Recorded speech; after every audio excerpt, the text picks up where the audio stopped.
আজকে বলবো পশ্চিমবঙ্গে ভারতীয় জনতা পার্টি 2026-এ আসছে এবং কামারহাটিতে পদ্ম ফুল ফুটছে।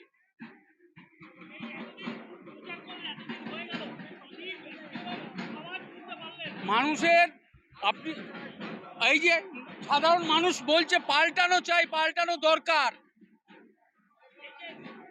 এই দুর্নীতির সরকার এইবার বঙ্গোপসাগরে তৃণমূল সরকারকে নিক্ষেপ করতে হবে।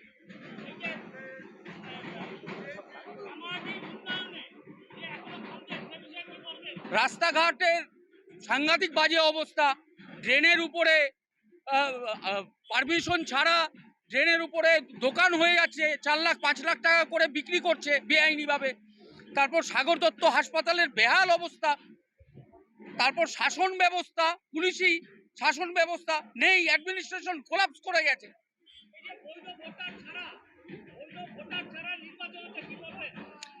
দেখুন, বৈধ ভোটার যারা আছে তারা তো ভোট দেবেনি।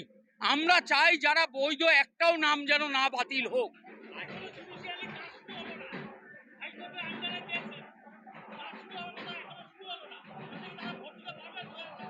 ইলেকশন কমিশন বুঝবে, ইলেকশন কমিশন জানে কি হবে, কিন্তু ভারতীয় জনতা পার্টি বলছে একজন বৈধ ভোটারও যেন বাদ না যায়। আজকে মদন মিত্র দক্ষিণেশ্বরে পুজো দিলেন, তিনি একটা কথাই বললেন, যা ভোটার আছে তাই নিয়ে লড়াই হবে। স্বাভাবিকভাবে যা ভোটার আছে তাই নিয়েই তো লড়াই হবে, আর এই লড়াইয়ে ভারতীয় জনতা পার্টি কামারহাটিতে পদ্ম ফুল ফোটাবে। মদন মিত্রকে কি বার্তা দেবেন?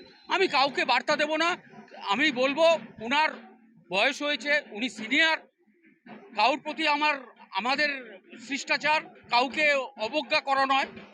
আমি বলবো যে আমাদের ভারতীয় জনতা পার্টি কি কি কাজ করবে সেইটা আমি বলবো।